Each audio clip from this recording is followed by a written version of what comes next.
1988 to 2007, and now he is an emeritus professor of theological ethics at the Faculty of Theology and Religious Studies in KU Leuven, Belgium.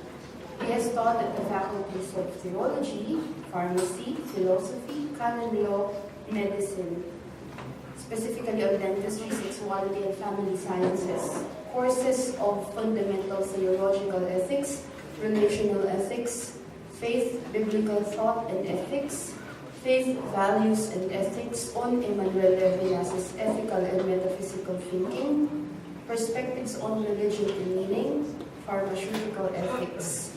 As emeritus with an assignment, he continued to teach courses on Bible and ethics, Christian sexual and conjugal ethics, and an ethics of growth for difficult pastoral and educational situations at the Faculty of Theology and Religious Studies, KU Leuven, until 2010.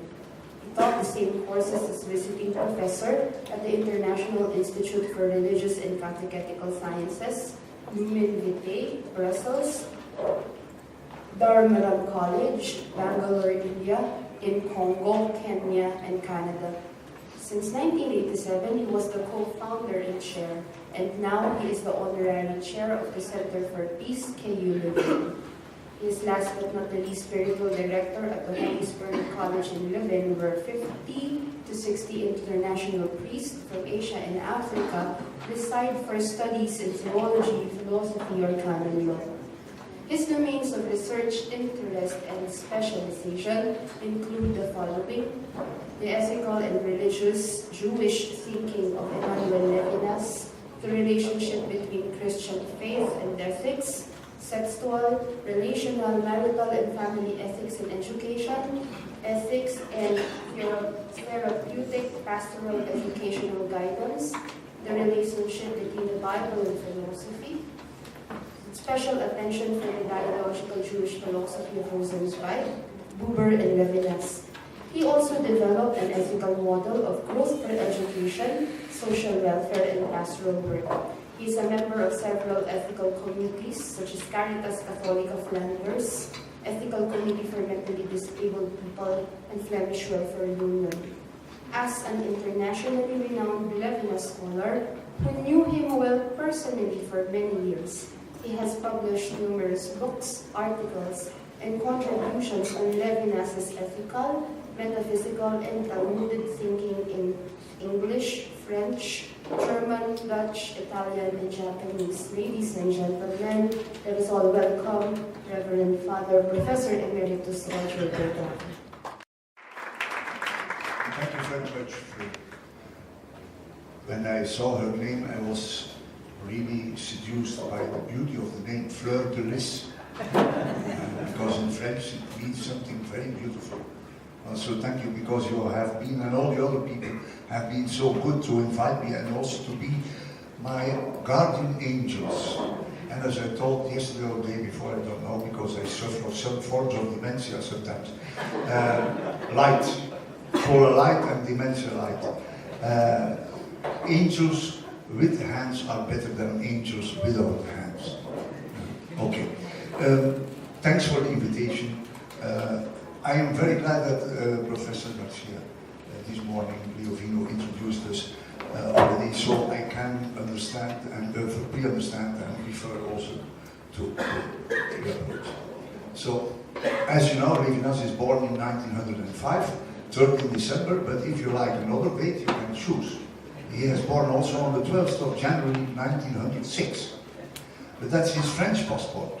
His Lithuanian passport speaks about 30 December. That means the October Revolution of the Bolshevist Revolution, we never celebrated, saw on TV in October, but always in November, because that was the shift from the Julian calendar in Russia and annexes to the Gregorian calendar. So that's the difference of 30 days. Okay, he died on Christmas, Emmanuel. So his son called it le clin d'œil de Dieu pour les chrétiens, a kind of giving you a wink of God for Christians. So that Emmanuel Levinas died on Christmas. Okay. I had the chance, and it's a chance. It's a gift. You don't be aware to know him, but it's not a guarantee that my insights are okay. Okay, I would like to reflect, and I'm very glad I got the occasion to really explain myself in my interpretation through plenary lectures. So today I will explain about the other and the self, and the access to this relationship between the other and the self, unto God, as Levinas calls it, a-Dieu. But a-Dieu means also bye-bye. Like Derrida wished him adieu on the funeral. Adieu, bye-bye. But I wish you to God. Okay. And I'm convinced that not only the relationship with the other is access to God in a certain sense, in a very specific way, but I know not only responsibility, but that also this implies a redefinition of the self, so that the self also opens a very particular access to God in us. That's for tomorrow, so I keep you in tension. And then finally also society and politics. As already mentioned by Dr. Levinas this morning, you cannot forget that because it makes realistic all what precedes, but you cannot speak about politics and society without speaking first about the self and the other and responsibility. But also what intrigues me, and that would be a theme to be developed by a doctoral student or by a master to start. Is God absent in his vision on politics or not? Because it's sometimes you are very surprised. For example, he says 4 or 5 times in otherwise than being, thanks to God there is also goodness for me. Is it a lapsus of a pious Jew saying thanks to God? Or does it mean something more? That intrigues me. Okay. So, this unto God, a-Dieu, is strictly philosophical. Not theological in the theological sense. Not Jewish. Not revelational in the Jewish sense. Not confessional. It's very important. Even all his writings in the Jewish area are not theological, are just philosophical. I already explained, we had the occasion to meet each other, some people. So he is a rabbinic, Talmudic thinker. And for the Talmudic thinker, the rabbis, the teachers, the people discussing, there is no external revelation. There is only internal revelation through the discussion with and through the text. Even that is just philosophy, not theology, theological theology. So, I will quote sometimes Levinas, because otherwise you think that I am more important than Levinas. What I want to show is the transcendence in natural thought in the approach to the other. He does not say that there are not other approaches, but what he likes to do is this, to see the origin of the word God, the concrete circumstances of its signifying. It's absolutely necessary, but the signifying of the word God. Not the word as such. Goddamned is also a signifying word, I hope. Natural theology is necessary in order subsequently to recognize the voice and the accent of God in scriptures themselves. See, he reverses the order. Philosophia is not ancilla theology, but we don't really have access to the revelation in the Bible without this natural religious philosophy. One begins accepting his word in the name of the social authority of religion. How to be sure that the word thus accepted is indeed that spoken by God? The original experience must be sought. Philosophy or phenomenology, for him is the same, is necessary to recognize his voice, also in scriptures. A necessity that perhaps is the motivating force behind religious philosophy itself. So in this sense you can call the philosophy, the ethics of Levinas, a religious philosophy, but not in the theological sense, in the philosophical sense. So in this sense, you cannot use Levinas to prove God. Not at all. It's an investigation into the possibility or even the fact of understanding the word God as a significant word, signifying. What is the meaning? Is it really an authentic meaning? Because Levinas knows very well that we use a lot of times God as a lapsus, also as an argumentation, but it's not sure that this is an authentic use of the word God. So he is not interested in the word God falling down from heaven, but the way we use it. And if it is authentic, he is looking for a significant context. This investigation is carried out independently of the problem of the existence or non-existence of God. Philosophically, he is an atheist without God. But as proof, you cannot use his philosophy and say, oh no, I know, God does exist. Or you cannot use his philosophy and say, oh, I'm sure, God does not exist. It is a matter of describing the phenomenological circumstances. It was already in the lecture of Levinas, surrounding it. Les circonstances. Their positive conjuncture, la conjoncture, and something like the concrete staging, mise en scène, of what gets expressed in the abstract. DVE, because you can make available afterwards my PowerPoints. So to be sure that I don't lie, I quote the sources. And the DVE is the Dieu qui vient tarder, of God who comes to mind. First you have the French, and then you have the English translation. The scaffoldings are never dismantled. Okay, so, yeah. What I try to do is to help ourselves and you to find good interpretations of his phenomenology of the self and the other, responsibility as access to God, and to see how he does it, to look for a qualified idea of God, and a qualified idea of ethics, a qualified idea of anthropology. And there it's, for me, very important to offer you that finding. I'm not so sure absolutely, because I cannot check it anymore with Levinas. In a sense, I'm happy that I cannot check it, because then I'm free. His promoter and mentor of his doctorat d'état, not his first doctorate of 30 on the intuition in the phenomenology of Husserl, but his state doctorate, what we call today still a magister thesis. And we don't have magisters anymore, because the doctoral theses become too big, too hard. So it's Totality and Infinity, an essay on historiology of 61. And so this book refers to a very important insight. The people who have read it will immediately know what I mean. Namely, that he is borrowing from his master, Jean Waal, an assimilated Jew who finally did not really assimilate with Western philosophy. He remained hesitating. So he reacted in the sense of Kierkegaard against a kind of intellectualistic approach. He was an existentialist. Go to the concrete experience of reality. And therefore for him, emotion became the center of his metaphysics.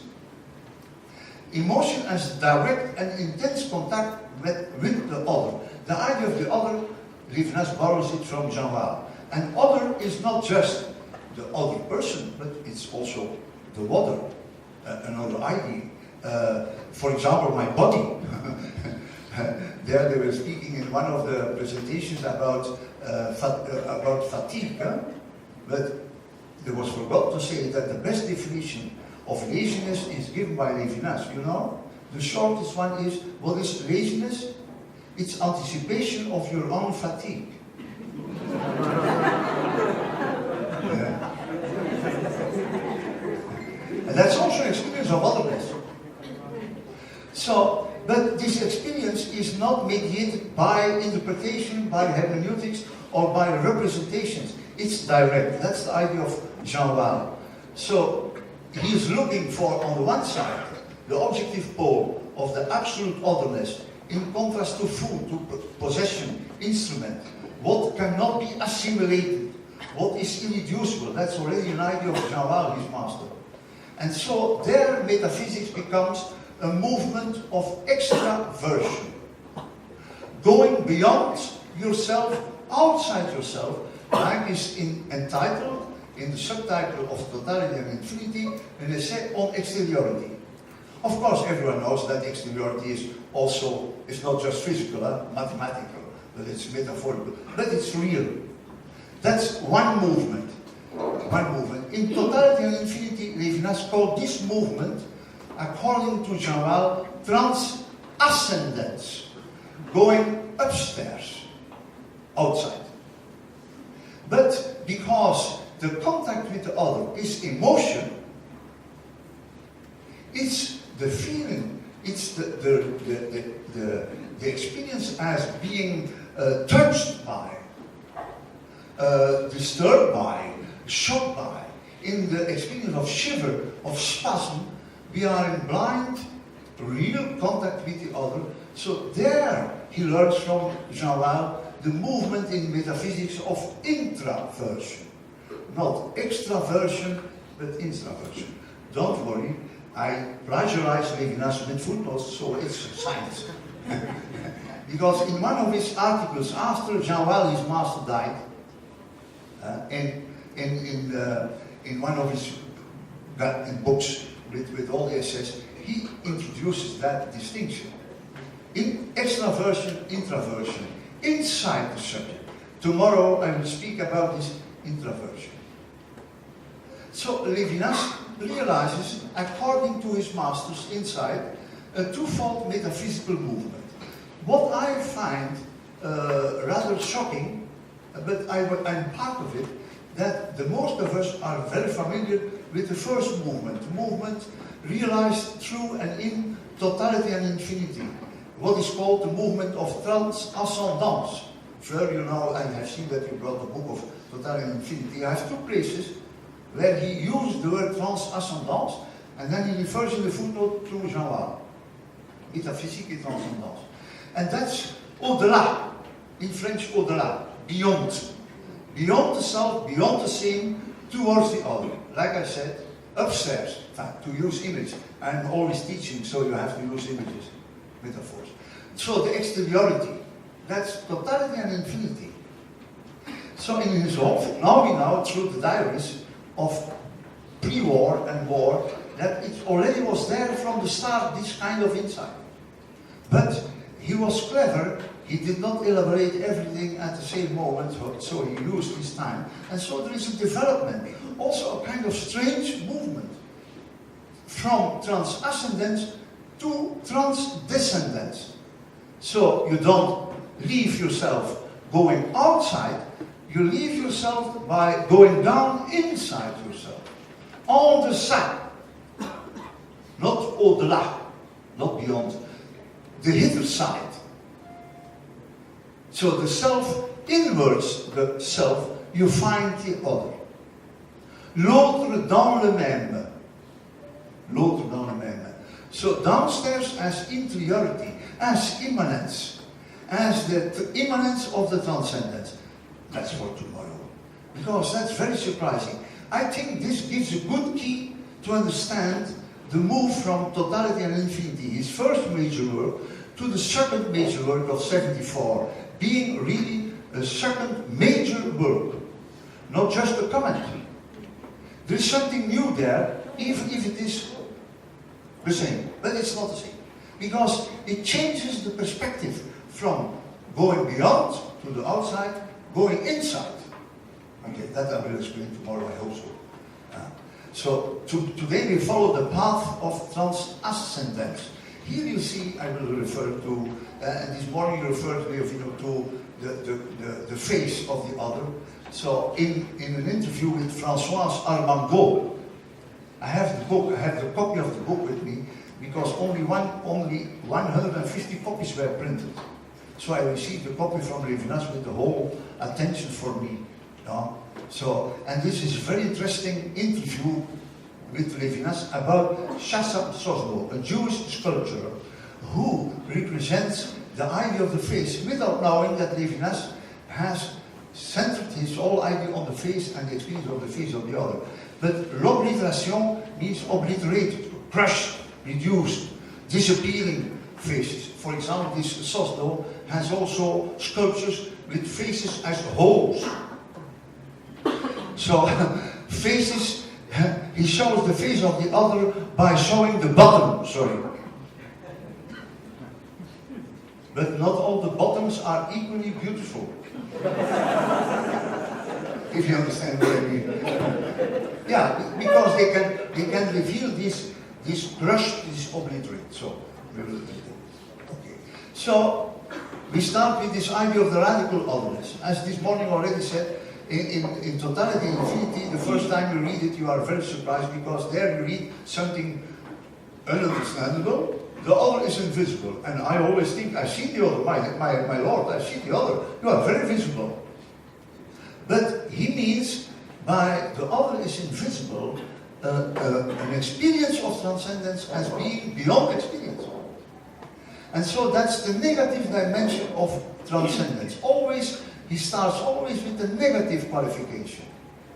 Also when he qualifies the responsibility, he starts by, thou shalt not kill. So responsibility is not saying what you have to do, it's first saying what you have not to do. So the negative dimension. So here it's very important to understand well what he means by the face of the other. I have to admit, I have to confess, that I was mistaken for many years. Because I understood the face as what appears. That you look to the other and you see, oh, the physiognomy. Because we Western people, in fact, I, Western, and you are colonized by the Western. I hope you go beyond.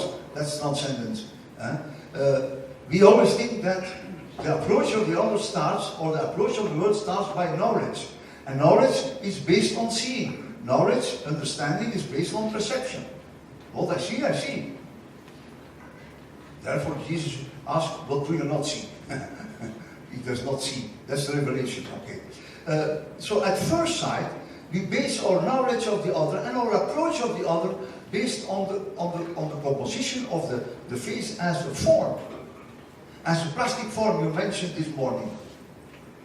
The plastic form. But not only the plastic form, because the physiognomy is the metaphor for the ethnography.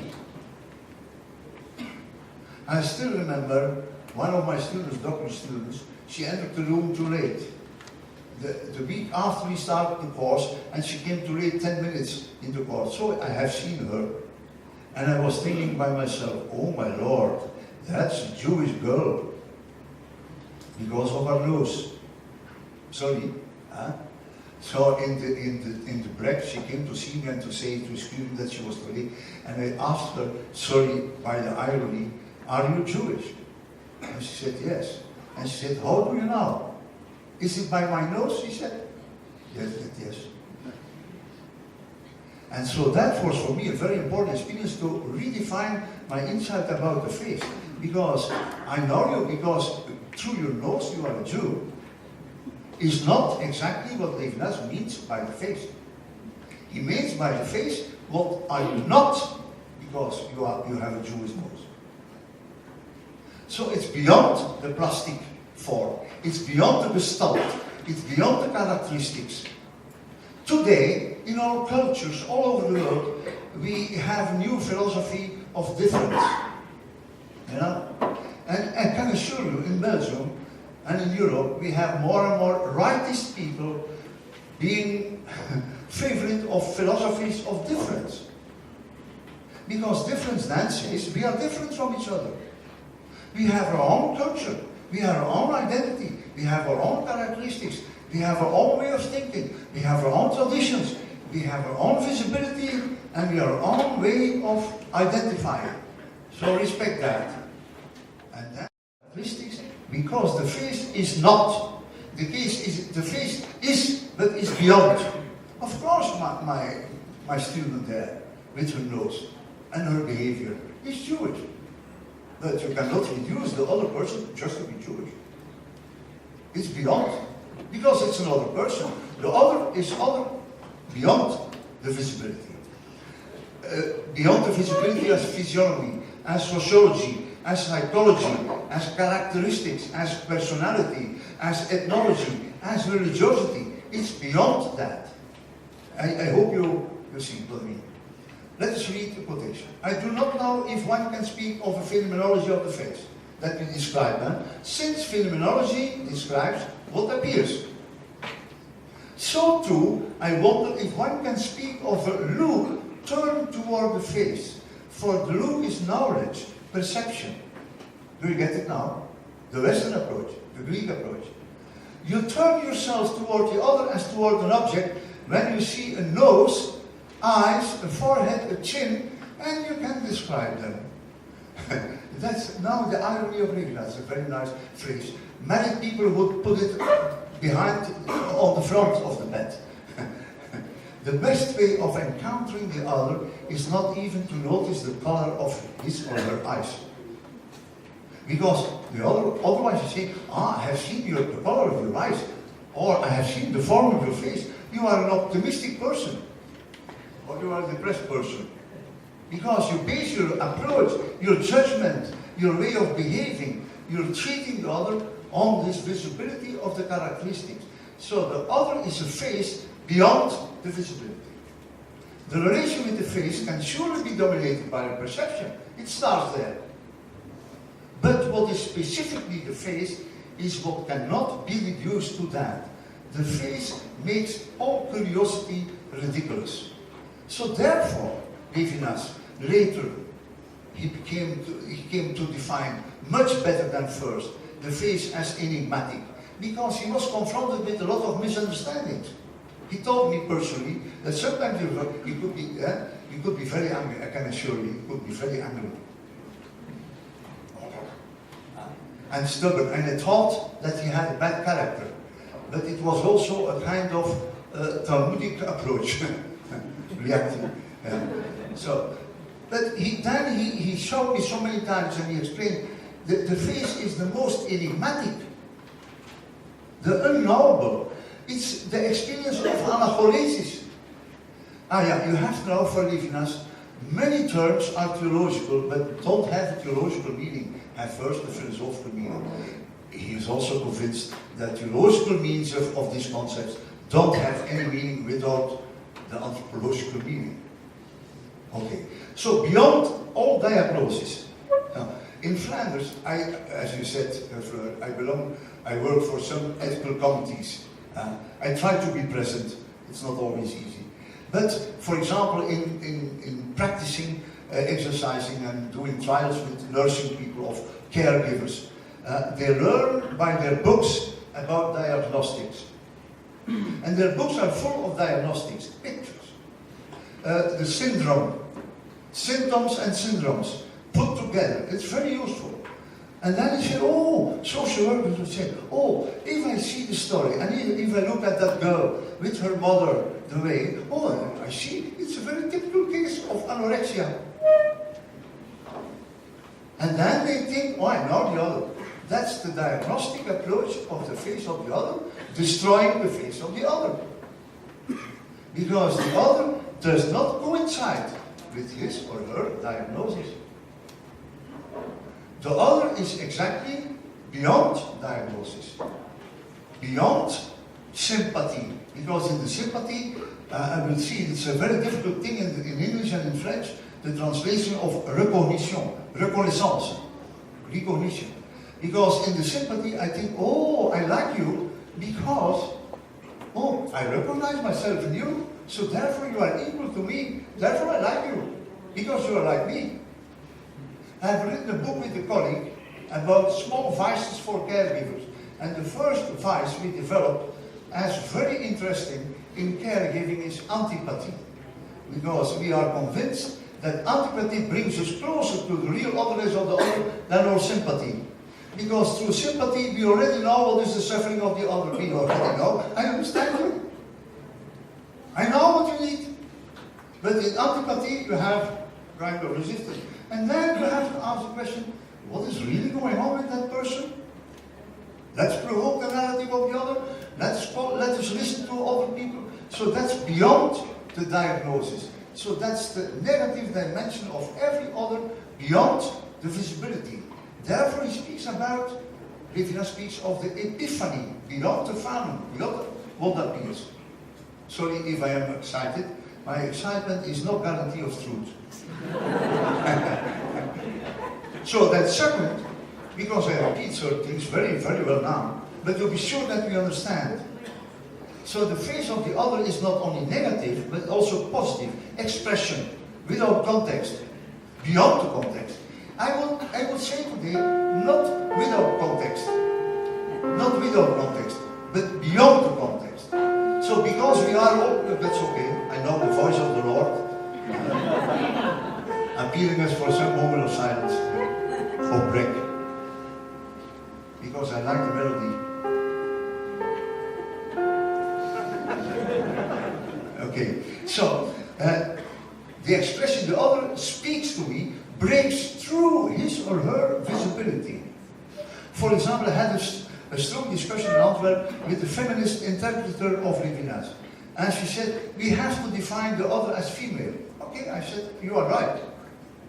Because you criticize the translation, l'autre, masculin, male. But both of us are wrong. Because then you reduce the other to be female. But the woman is beyond womanhood. A man is beyond that. You see? What we call in the human rights, the human person, that's probably the same. So the positive dimension of transcendence is that the other breaks through his or her forms, his or her characteristics, his or her sociology, ethnology, religiosity. It's the other is speaking. So therefore the eyes penetrate beyond the mask. You know, the text of Levinas about the dead person, a mask. And he is asking the following question in God, Death and Time. Why in so many cultures we close the eye of a dead person? Because his answer is because it's a scandal. A dead person with open eyes, because these open eyes don't speak anymore. It's a contradictory, intolerable experience. I remember my mother with her open eyes when she died. I was very upset because I said to her, speak to me. Because I could not accept that these dead eyes were dead. Even if it were the same eyes as before, but they were not the same. So that's what he needs. So this way, for a being to break through its form, which is its apparition, there is a mistake there, sorry. Is completely its look, its aim. There is not first to break through and then look. To break through one's form is precisely to look. The eyes are absolutely naked. And here we have to understand why Levinas speaks about the nakedness of the other in front of me, face to face. Because Levinas in Totality and Infinity continuously speaks about the face, but also in my relation with the other of face to face. But face to face is the French translation of the Hebrew term panim. And panim is face, but there's something strange with this Hebrew word, because panim has no singular form. Has no singular form. Panim is plural, like Elohim. Is plural. So the face is plural. Question, Levinas only once asked, do you have a face when you look in the mirror? And he said, no. You don't have a face when you look in the mirror. Therefore you need a mother. Because your mother looks at you and speaks to you, and through looking at each other, you have the face to face, so that the child is someone for someone. This is exactly the face to face. You get it? I mean, that's very important. So you cannot speak of the face as a kind of given fact in itself. It's always relational, because the other breaks through the form to give answer or to ask questions, or to disagree, or to cry, or to sigh, or I don't know. Tell the wrong story or the right one. So the other speaks to me. And so the first message of this, there was a presentation on revelation. So revelation is not a theological term, it's a human term of experience. The other speaks through breaking through his or her form, speaks to me and reveals through speaking that the other speaks to me, not myself. I don't find the other in myself. It's not through the gnotisiauton, through the Greek concept of knowledge. Oh, I know you. I really know you. I don't know you. I have to learn. So therefore, the other is unavoidably, I don't like it always, my master, teaching. Not instructor. Not my coach, you see. But that's very Jewish, but that's very human. We need teachers. Because otherwise we are not in a religion to learn by ourselves in the confrontation with one saying. So let me tell a story, comes to my mind. When I was in Paris, once Levinas brought me, because Levinas has been head of a school for Arab Jews coming from Morocco and Tunisia, not from Hebrew Jews, Arab Jews. Arab is not the language of Muslim people. What is said today by the fundamentalist Muslim people. As if God has written in Arab. There are Jews, Christians speaking Arab. So he was educating Arab Jews from Morocco and Tunisia in Paris. No? And so he brought me to that school and he showed me the library. And so in all libraries, you enter the library and there is a female person there with a finger on the mouth. Keep your mouth shut. Keep silence. But in the Jewish library, you see people talking and discussing. In the middle, around books. And when they discuss, there is always a person present. There are two persons present. And on a certain moment, they discussed on Maimonides, some passage on Maimonides. So, but they were discussing on the passage of Maimonides, but they did not know exactly. So you had the librarian, the computer, knows everything, doesn't speak. He's not in dialogue with you. So he found the source and he said to the students, the passage you are looking for, there, page so much, so that. And then they went on further discussing on the real text. But nevertheless, they stayed in discussion. So then they called the other person. And this is the rabbi, what they call the rebbe. Rabbi. That's a teacher. So he came to listen. And they had to say, what do you think? Student 1, student 2, other opinion. Student 3, third opinion. 4, fourth opinion.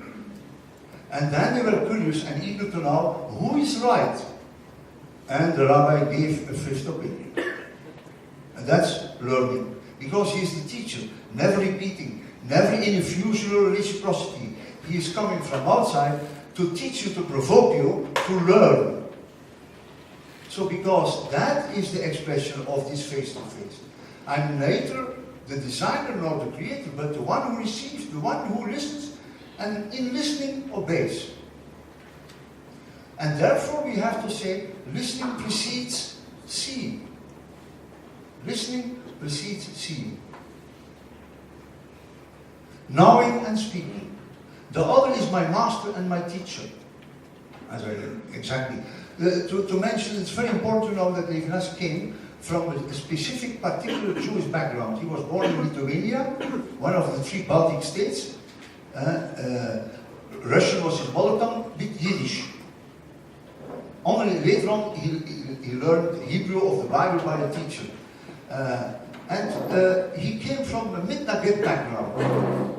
The Mitnagedim are the opposers against the Hasidism. Hasidim are the pious Jews of Eastern Europe, Poland, part of Ukraine, Belarus. But in Lithuania, they were very upset about this kind of very mystical movement of feeling God in all what you do, and they didn't trust, because these people did not pass through a teacher, teaching them to read, to discuss, to confront through the text of the Bible and the rabbinic tradition with their own insights and the insights of others. So that's Mitnaged Judaism. Mitnagedim. Confrontational, learning. Okay.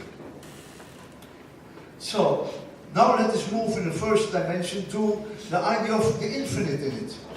So, for Levinas, this description of the face brings him to the idea of the infinite through the face, or the infinite as a divine. So the dimension of the divine opens forth from the human face. In what sense? Here you could use also the ideas of Ricoeur, saying that religiosity always refers to the experience of exteriority, anteriority, and superiority, you know? So here we have the otherness of the face, not coming from within me. I find the other, I'm confronted with something new, I have to learn, I have to ask questions to confront myself. So this arouses in me the heteronymous idea of transcendence. So transcendence here is not religious. In the sense I have an experience of God, but it's the idea of transcendence infused by the face of the other, when I meet the other. So this is the idea infusa of this Descartes. The face also evokes the idea of height, superiority, because this other coming from outside, I have to listen. I have not first to speak. So I am dependent. So this opens the asymmetry of the intersubjective space, superiority. And so the otherness as face is also irreducible time and again, and thus infinitizes itself. And this is the idea of the infinite. I use the English word infinitizing, and translation of the word in French infinition. Infini is a substantive, but infinition is also a substantive as a kind of verb. The verb of infinitizing. Something is going on by infinitizing. L'infini is not a state of situation, but it happens as something going on, always again. And that's the infinitizing process dynamic. So the idea of the infinite is in this sense my learning source, and always again. Once I think, oh, I now understand. My sister, married for 35 years, her husband got throat cancer. She told me 2 weeks ago, my Lord, I did not know what I promised when we married. But my husband is another one. My husband is really, he became a stranger. She does not know Levinas. But that's very real. And this being a stranger infinitizes. Because she says to me, he's full of surprises. But the surprises are not so nice. You see, but this is the experience. So the infinitizing. And in this sense, the other, infinitizing, always going beyond our images, our interpretations, our hermeneutics. So the other is also beyond hermeneutics. You can never be sure that through hermeneutics, oh, now I know. The other is also beyond hermeneutics. So this is the infinitizing dynamic, infinition. This makes that the other is closer to God than me in this infinitizing. So, like I said this morning, this is not identifying God with the other. This is the trace of the eleity. Eleity, that's very simple to remember. Eleity is the Latin word ille, that one there. It's like a third person, not me and you, but, you know, in the grammar, one, I, you, he or she. It's a lateral presence. You don't have it face to face. So, il au fond du tu, he or she, ille is better, ille. That one there, in you, in the depth of him. So the other is not the incarnation of God, but is precisely by his face the manifestation of the height in which God is revealed. Attention please, it's not to prove of God. It's the context where a qualified, authentic idea of God can come to mind. And this is the trace of holiness in the face. This morning already, Levinas, I think you did it, you made the distinction between the sacred and the holiness. The sacred is you are becoming a part of the impersonal gods, where you participate in and you become divine, and so you are in the neutral experience of the sacredness of the world. For example, we enjoy to be part of that, and for Levinas, this is before every kind of revelation, because it destroys my otherness as being separated. And therefore, he is an atheist. So atheism is here necessary to be religious eventually. So, therefore I have written the quotation there. You mentioned also that there is, you remember, you mentioned that there is the impersonal reality. It reigns. There is no personalism. Everything is the whole. For Levinas, in the biblical sense, this is the chaos before creation. Because Genesis 1 is the, the process of differentiation. This one, here and now. Distinguished, irreducible to that other one. Every being receives its own place, name, time, and function. That's differentiation. That's beyond the chaos. But chaos is anti-divine. Because it destroys the divinity and the human being as separated, as valuable in and for him or herself. So therefore the quotation of existence and existence, indeed the wrong translation of the title, the impersonality of the sacred describes a world where nothing prepares for the apparition of the Holy One. And so therefore this is the positive meaning of atheism. So you know, sometimes there is a discussion. Some people say Levinas is an atheist. Yes, but I can assure you he was not an atheist for the sake of atheism. Because he was a Jew also believing. But he was an atheist believer.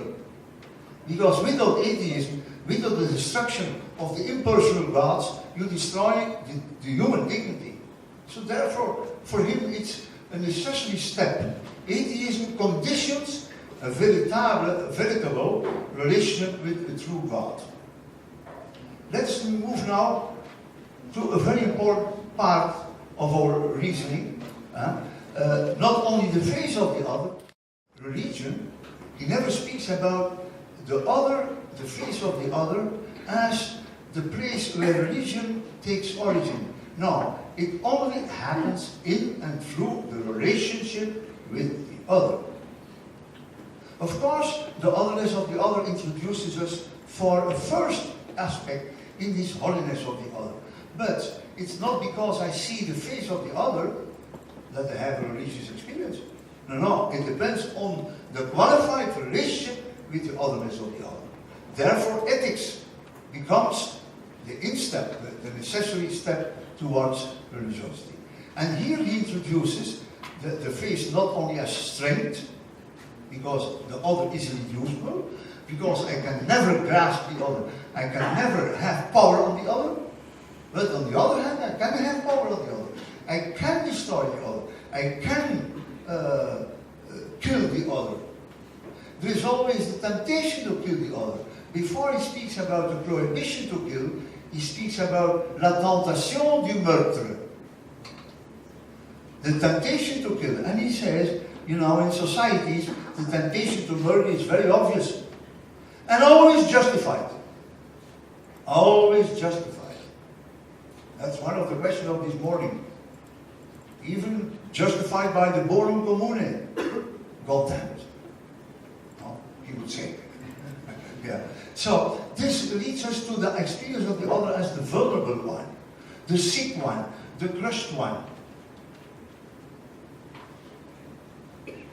You see, the meaning of Shosno, the obliterated one. You mentioned this morning the lady on her back.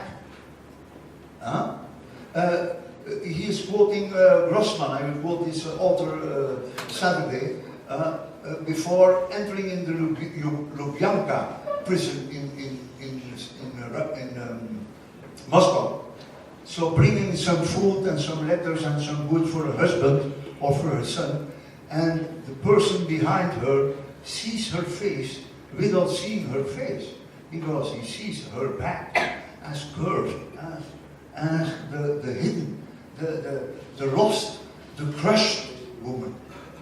And that's the face of the other. That's the vulnerability of the other through his or her suffering and through his or her being lost.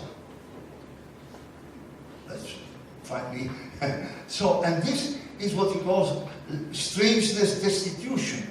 You have strangeness étrangeté, liberté, strangeness as freedom, strength, irreducibility, but also strangeness as destitution, to be lost, the vulnerable one. You are so vulnerable that you feel yourself crushed. Let me tell a story, comes to my mind. Some years ago I was in Canada, in Montreal. I gave my talk on the face of the other. On a certain moment during my talk, a girl started crying very loudly. And I was very shocked. And also other people. And they helped her to leave the room. She refused to leave the room. And she went on crying. And I lost my dread, I lost my story. So I asked her, what is going on? She said, you know, it's the first time that someone, Levinas, understands what I went through. Because I'm an Inuit, I'm an Eskimo girl, Inuit. And to be accepted, I changed by surgical operation, I changed my face. Because Inuit have a very grey, not nice, dirty face for white people. And so a lot of these Inuit, to be accepted in the society, they changed their visibility of the face to be acceptable, and therefore through surgical operation, and she saw, but the surgical operation did go wrong. And now you will understand, she told, in the room, for the other students, therefore because so many people ask, why are you wearing your hair so, and then she showed, because the surgical operation went wrong. Because you had white places and grey places, no? And she revealed really what Levinas means by the other. The face is vulnerable, is destructible, is touchable, we are tempted to reduce the other to his or her face. Because to count in the society, these Inuit accepted to change their faces. No? And therefore, in this temptation to reduce the other to his or her visibility, you see why so important is to get right? There is the prohibition to kill. And of course, Levinas knows very well, he said it very different many times, you can kill people in very different ways. You can crush people by a knife. But many people have the knife in their pockets and you don't see it. But they can kill you because they deny you. And here I give some elements of violence in many forms. You have direct, indirect forms. Using or abusing. For example, he has given a whole phenomenology of tyranny. But also of the soul of the slave. The enslaved soul. You can learn to be in the colonial system going on. You can learn to be a very nice dependent slave. Doing what the other is asking, being very friendly, but thinking, my time will come, my dear. And this is the abuse of the freedom and the otherness of the other, because the other is vulnerable. Instrumentalizing the other, excluding the other. So in the interreligious dialogue, Levinas says, you can exclude the other or you can assimilate the other. The most horrible form of dialogue with the other is to say, oh, you are like me. Christians and Jews, we agree. We are very common. And that's a form of violence. Racism as integrating the other in me, assimilating or excluding. Hatred. Hatred is in a certain sense more radical than murder. Because murder is so radical that it negates the person and destroys the existence of the person radically. But hatred there is a very famous passage, you have to look at it, in Totality and Infinity on Hatred, at the end of the book, when it describes hatred as a technique in the Hegelian sense. I bring the other at the limit of being dead. Torture, for example. For Levinas, torture is in a certain sense more horrible than killing. Because you don't kill the other, because otherwise the other cannot be of service. You bring the other at the end of his life, at the limit of life, keeping the other in life. And so that you can enjoy that you are the master. Okay. So therefore, again, a mistake there. Therefore, responsibility first as a negative movement of prohibition to kill. And Levinas describes this prohibition to kill, sorry for this morning question, indeed as something absolute, as a foundational experience.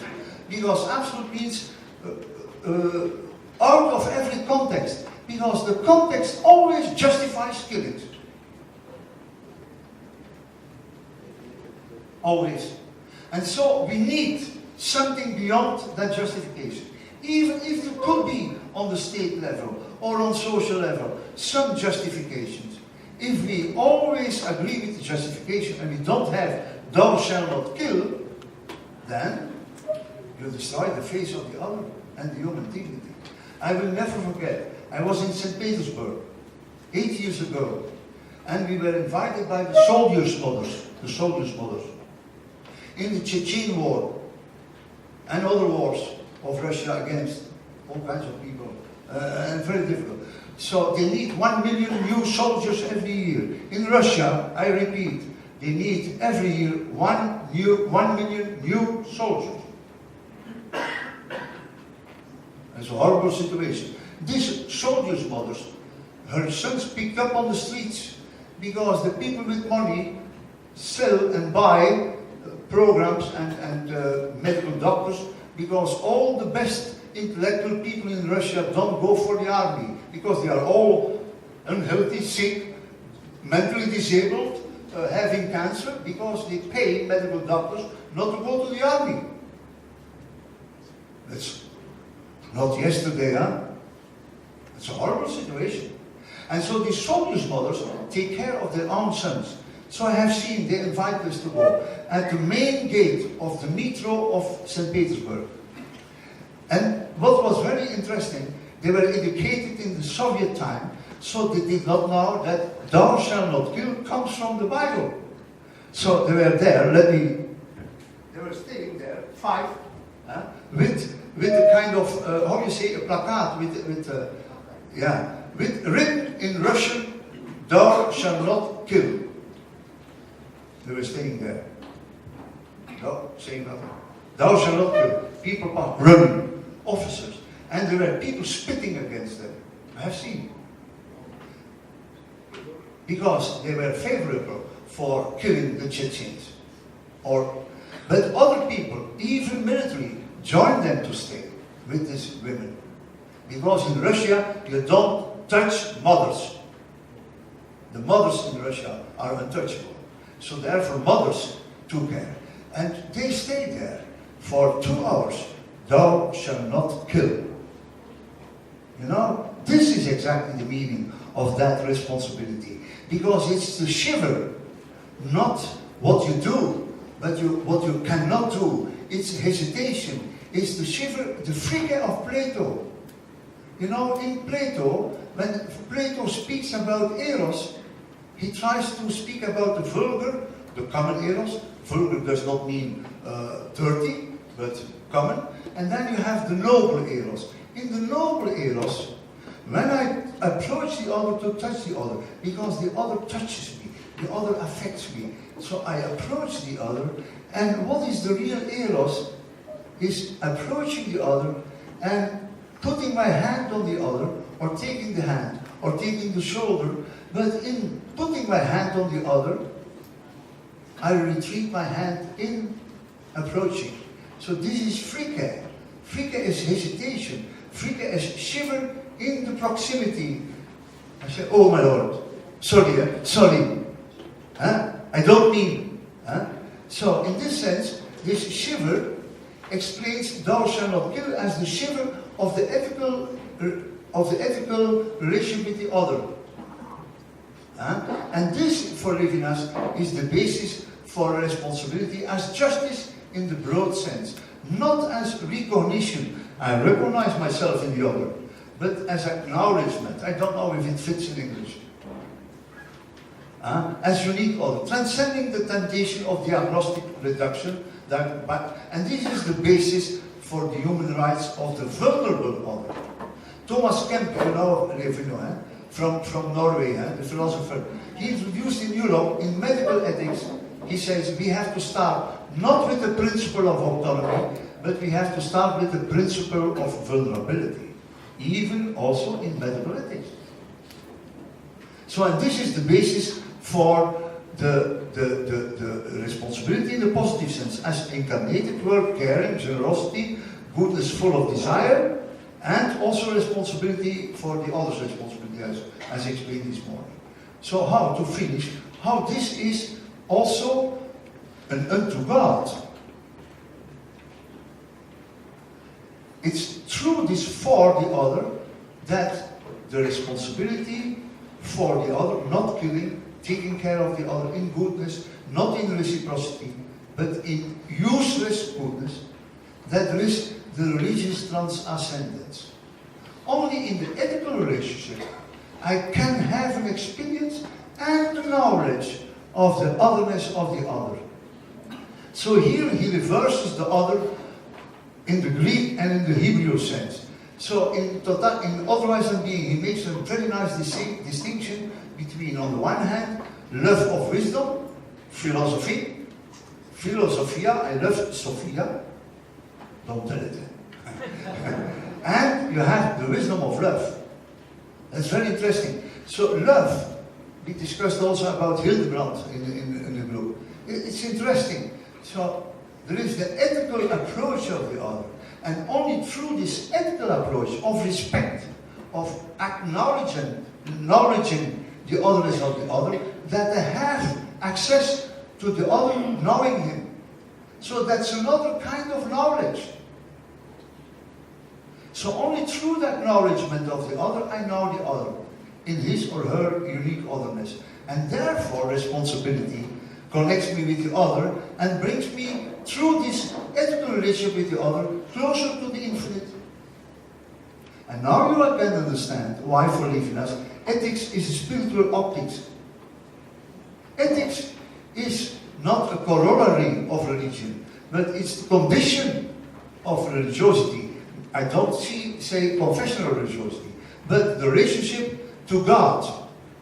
Because in the ethical relationship, I respect, I recognize, I acknowledge, I take care of the otherness. Even if I continuously have to ask questions through hesitations, asking, oh, am I right?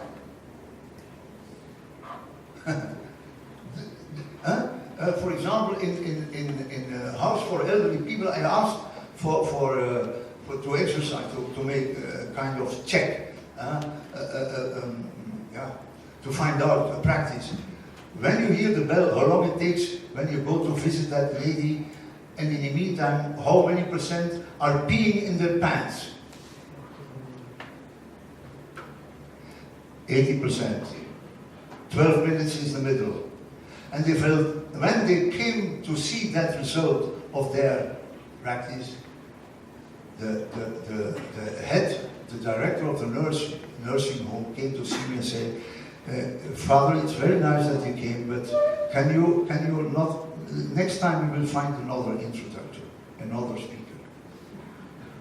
And I said, why? Because you made our personnel very at unease. I said, that's exactly the purpose. That's exactly the purpose. I have not come to tell you what you have to do. But you feel so easy following the rules, the system, and it works very well. They accepted 10 minutes. But 2 minutes is too much. That you feel uneasy, mal à l'aise, ill at ease.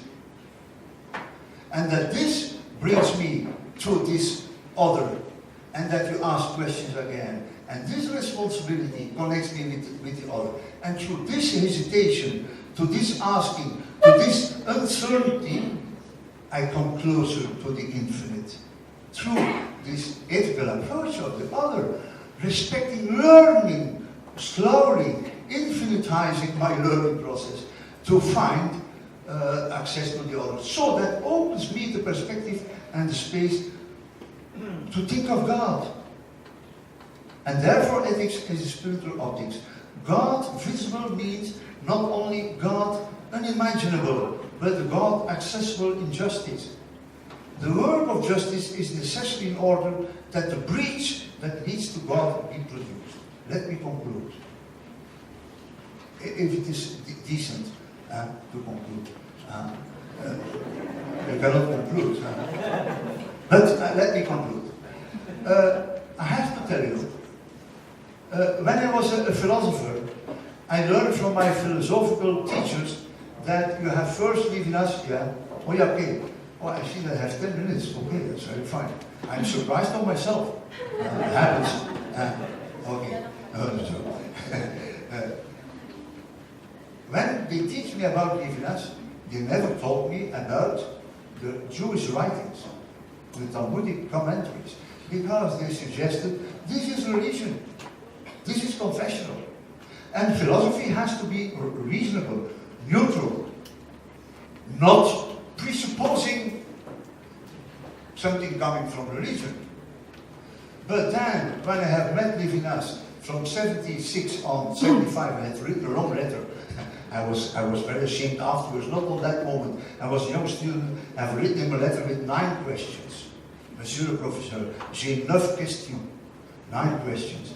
And he answered 9 questions by 1, 1, 1, 1, 2, and he excused himself that he had no secretary to type the letter. So I have a very nice manuscript. It's still a precious letter of 7 pages. And so in this, there I became aware, and then getting in contact with him, that you have not to separate both. Because his Talmudic writings and readings are philosophy, are not theology, are not based on the authority of the verse, because it's in the Bible. Once he said to me, you know, it's not true because it's in the Bible. It's in the Bible because it is true, if it is true. That's a very nice quotation. It's in the Bible because it is true. That means from inside it reveals. And in this context, when he speaks about ethics as optics for religion, for the relation unto God, he quotes several times, he refers to biblical stories, not as an argument, but as an illustration of what the Bible also is aware of, fundamentally from the start. So one of the favorite stories he uses to refer ethics as a-Dieu, unto God, is the story of the hospitality of Abraham for the 3 strangers, you know? Genesis 18, huh? It's a very nice story, huh? So, first of all, so don't read the first verse, because it says God revealed himself. So read the human passage. The human passage is because it's a conclusion. The text is already an interpretation. So in the narrative, it's the human experience that Abraham, with all his household, had to go where he did not know, to a country not being his, and so on. So in the desert, he felt the heat of the sun and the sand, so he had to rest. And his wife had to prepare a good meal, and so to take a nap in the afternoon. And on a certain moment, he sees there 3 persons, 3 people, Bedouins, strangers, not belonging to his own tribe. That's for sure. Come there. And when they approach, then he invites them because he feels that they are suffering like him.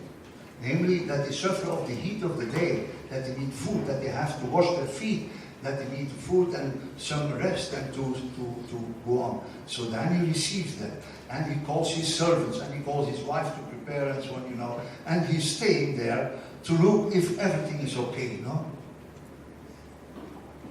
But this is the place where God reveals. So that means God does not reveal his or her face, his or her presence in the face of the stranger. So the rabbis say, and Levinas quotes the rabbis, suppose Abraham would have seen the 3 strangers and would say, wow, 3 strangers, what a misery. And he would have prayed for them, letting pass them, going on past them, he would not have seen God. Because without hospitality for the 3 strangers, you never see God. That's the essence of the narrative. That's the essence of ethics as opening our mind for the transcendence. If I see the other just as other, no, it's not enough. It's my ethical relationship with the other. Revealing. So, and therefore Levinas refers to the Bible, not because it's in the Bible, but because he is aware that the Bible reveals the essence of what is our experience today. That we need this human ethical experience to get some sensibility, even knowledge, even if it is non-knowledge, of this infinite. And without this hospitality, there is no revelation. It's very radical.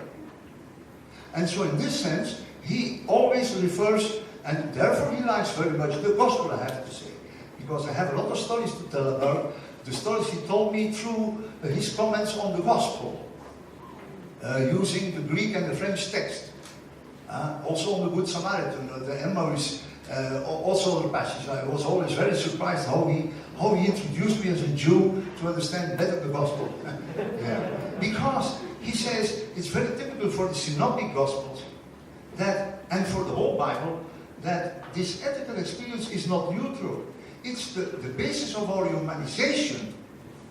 And through this humanization, there is access to God. Of course, he said, I know very well, through the clouds and through the mountains. And you say, wow, and through the stars, you can think God is visible. It's possible. But it's much more qualified to have that access to God through the ethical experience, because then you are confronted not only with the infinite, but with the infinite as the idea of the good. As the idea of the good. And so then ethical experience becomes religious, but this religious interpretation of ethical experience becomes ethical in itself. And so it provokes our being humans. So in this sense, he is an atheist looking for the openness of this alterity of the other, so leading us to something beyond our own knowledge. So we are always surprised. Sometimes I write when I bless a marriage, I hope you know each other sufficiently to marry, but I hope it's only sufficiently. Because the other will be your stranger.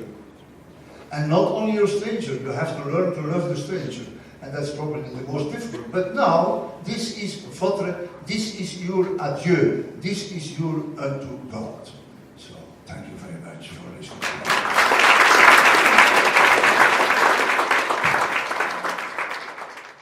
It's difficult to hold this while taking notes, and despite the desire to let Father continue, shortness of time, we are governed by the shortness of time nonetheless. And so, I understand that at this juncture, we already feel shiver and restrained because it's time for the open forum. But may I remind you that such is still indicative of responsibility, that we are supposed to air our questions and comments out. So, just like how it was in the morning, the program committee is holding wireless microphones so that you can ask or comment. So it would be best to go at the middle so that the microphone can be handed to you. And as you do so, before raising the question or the comment, we invite you to say your name and your affiliation. And again, so that many people will have the opportunity to air what they think, we encourage you to make it straight, short, and sweet. So, the floor is open for your comments and questions. Yes. I think this is Father Rudolph. Father, what could you say about the issue of refugees as the other in Europe? The influx of refugees in Europe, somehow connected with bringing with them also something good, but at the same time the threat of terrorism. Yeah. That's again another topic to develop. But let me say two things. First of all, for Levinas, every other is a refugee because he does not belong to my own country. He does not belong to my own world. He's other and therefore beyond my world. So therefore, the responsibility for the other is always also the responsibility for the stranger. Then second, it would be interesting, I suggest, because there is also a talk tomorrow, I think, in the sessions about the stranger. Levinas has mentioned in one of his in his Jewish writings about the rabbinic approach of the stranger. First of all, 36 times at least is written in Exodus and Leviticus and Deuteronomium, you shall love the stranger. It's always introduced by commemorate. It's a story. Don't forget, once you was a stranger in Egypt. A stranger is also me. We are a stranger in Egypt. So then I see what happens with the stranger outside. And if you take care of the stranger, this is the way to feel God. That's always what he said and he quotes that. And then he is asking, what are the rights of strangers? The gergerim, because not all strangers are gergerim. Some are enemies. But the gergerim, so that are the refugees. And he says they have never to become a Jew. Never. They have never to believe in the first part of the 10 Commandments. Never. They have just to apply the second tablet of the commandments. Thou shalt not kill, thou shalt not lie, thou shalt not commit adultery, thou shalt not covet what is not yours, thou shalt not steal. And this is enough, because this is the human ethics you have to take care of. So in this sense, he says, in our tradition we already presuppose that the stranger is not the son of Abraham. Now I quote Levinas. The stranger is not the son or the daughter of Abraham. Abraham. But he is the son of Noah. Le Noachide in French. He says le Noachide. So a stranger has to be considered as Noachide. A son of Noah. That means he belongs to the humankind. But he has a duty of responsibility. We have a duty of responsibility.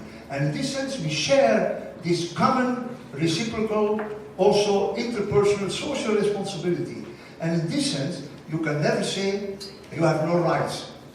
For example, what I know in my country, Belgium, now we discuss, and I am very upset about, so more and more to try to introduce conditions for refugees to enter the country. And if you don't get the right papers, you don't find a house, you don't find a work, you don't find a place to educate your children. Even if we say today, healthcare, house, education for your children is a question of human rights.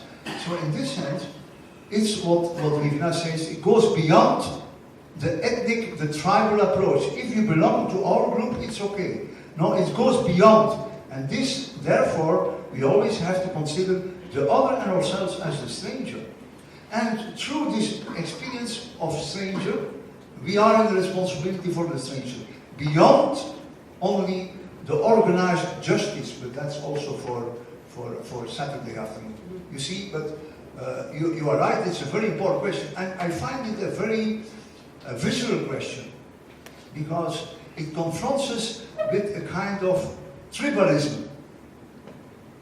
Again, tribalism, tribal, as if the tribal is the first and last word. And then it's based on recognition. If you become like us, it's okay. And this is conditional hospitality. So, in the hospitality, even if it is very radical, and even if it is very difficult to organize, because not every country can take care of all the refugees, and you have to find an organization for it, that's right. But if it is based only on recognition, as far as we like you, because you share, for example, they say, oh, you share the values of enlightenment, and then you are welcome. If you don't share the values of enlightenment, you are not welcome. You see? This is going that direction. And Europe is very sick on that point. I'm very happy that Macron won the elections in France. That he found the way to Merkel again, not only because of the political question, but also of the question of who are we for each other, beyond the familiar reciprocity, the stranger, and so to feel responsibility and to develop that responsibility. Of course, then to develop in a very reasonable way. We need also the wisdom to develop that responsibility in a good way. Okay. Yeah. And yes, you have wisdom and lending for your graduate school.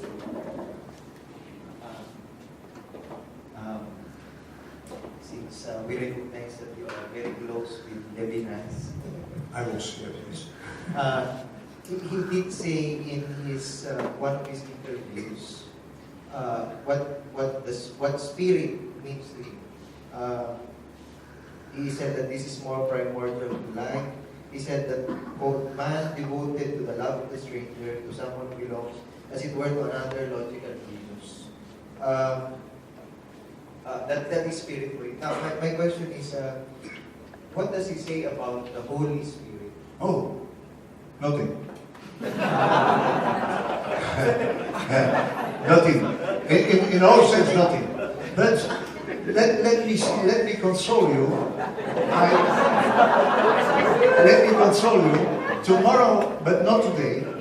So I keep my ascetic position.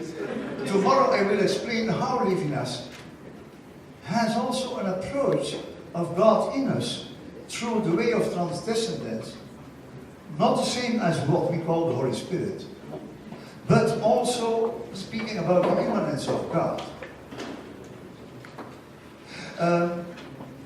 But it remains for him very risky even to explain that. Once he told me, let me tell a story how he told me stories from the Bible to illustrate his philosophy. You know the very famous passage in the book of is it Kings on Elijah, and God was the thunder, and God was not in the thunder.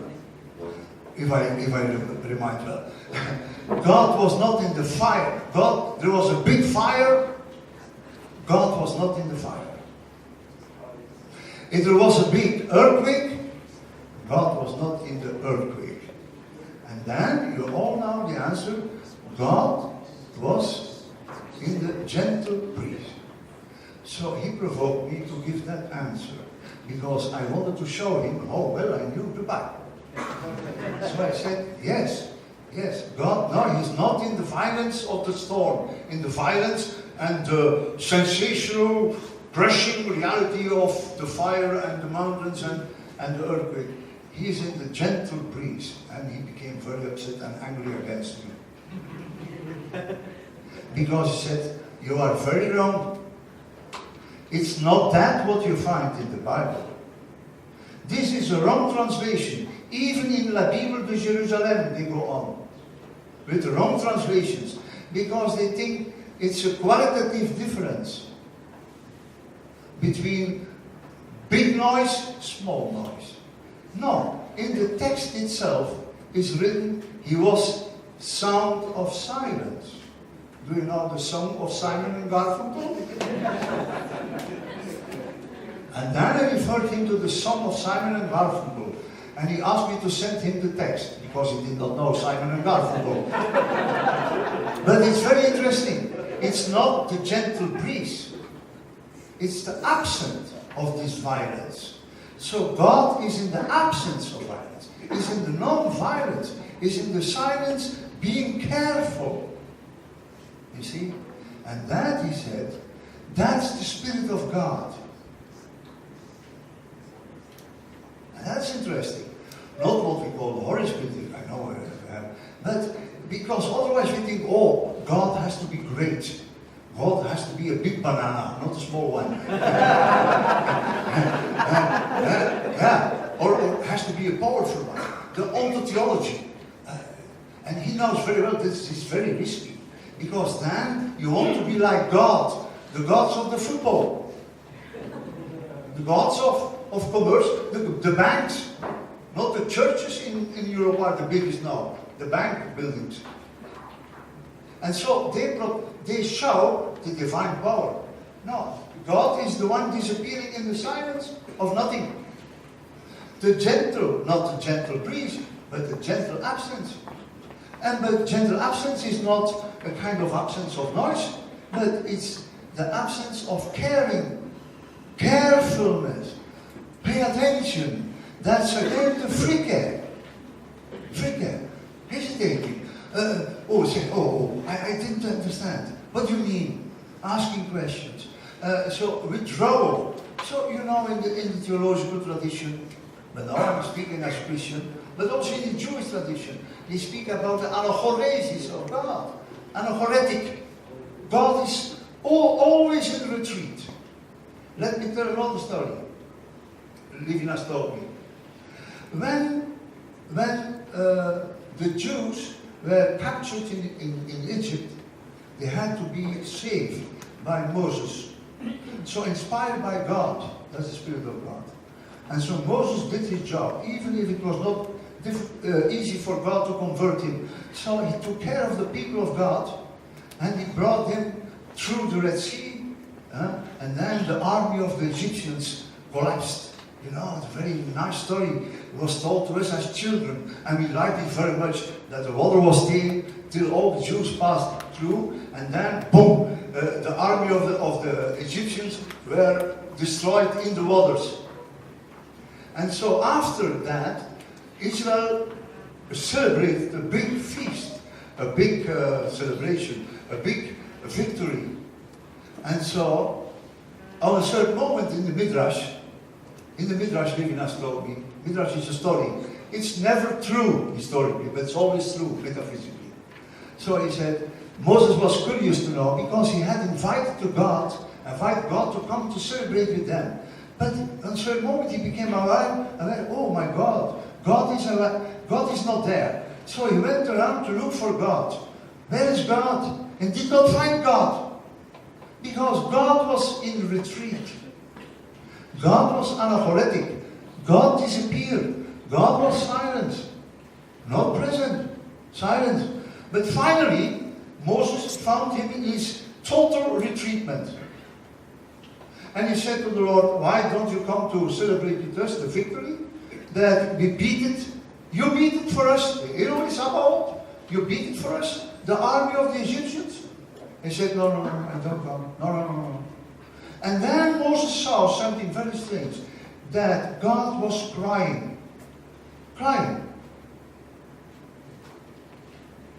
And Moses wanted to know, why are you crying? Because he was very shocked. God crying. And we think anthropomorphism. And he asked him, why are you crying? He said, that's horrible. That's horrible, I will suffer and I will cry till the end of times. I will never be there anymore. Because I had to kill Egyptians to save you. But you don't forget, Egyptians are also my creatures. That's a Jewish midrash. And that's the idea of the retreat of God. Not a gentle breeze, the disappearance. But it's not a neutral disappearance, because it's about this figure of caring. Even for the evildoers against his people. Because he feels uneasiness. And that's his retreat. And this is the very strange silence of God. Not a gentle breeze, so that you say, it's a little bit less. No, it's disappearance, because otherwise you could use God's argument to justify all what comes after, all this violence against others. I say, no, these are my creatures, my Lord. I will cry till the end of time. And so this is the real silence of God. It's a qualified, not neutral absence of silence of God. Spirit, if this helps. Okay. Please rise and we'll grab the microphone. I try to be short. Good afternoon po. I'm Alvin De Leon from Immaculate Conception Major Seminary in Quinto, Bulacan.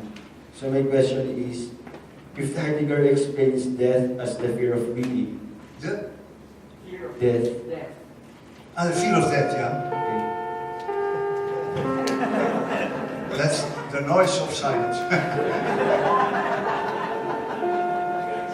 Wait a moment.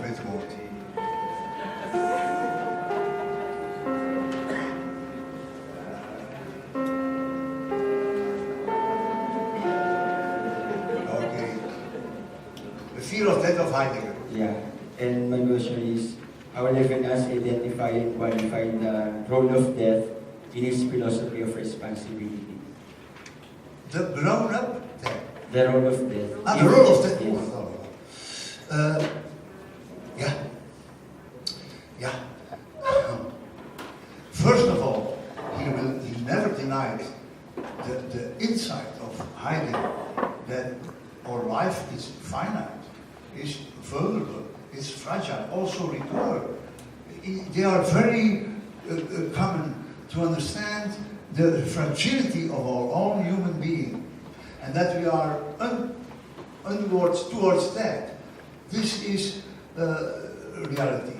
But for Levinas, the strange thing is that we are not just this fear of death. We are. And therefore we eat. Therefore we go to sleep. And therefore I don't let the other touch me in my property. So this is very common. But there is something strange in the human beyond this fear of death. Namely, the fear to kill the other. 1 week ago in Leuven, I saw a grandmother with her little granddaughter, and so this granddaughter was very strong and not aware of the danger. And so then you are there, and of course you think, oh, I have to take care of that child. So, and I saw the hesitation in a strange way. She took her grandchild, but then she experienced, no, I have not to take my grandchild, because otherwise it never learns to step alone and to even in its fragility, to have a blood a problem, to be hurt. But still you are around. On that moment, this grandmother could also fall down and remind her own fragility.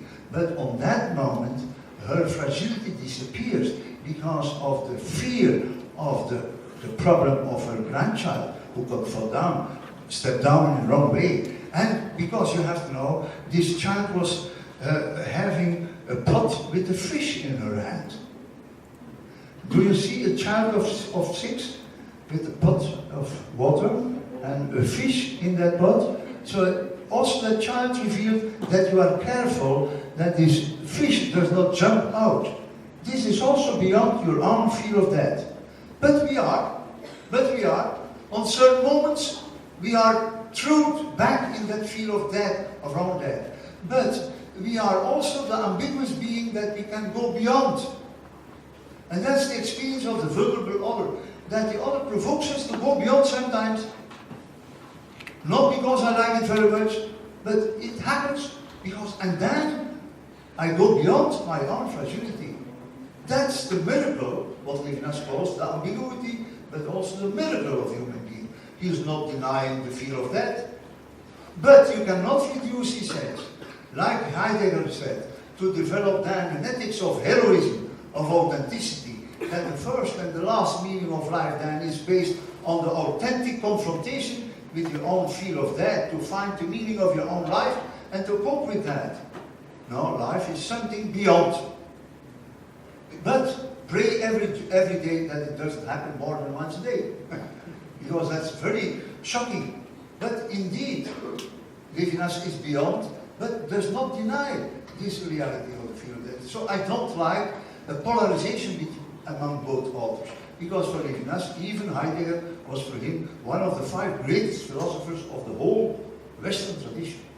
Okay, thank you. Thank you very much.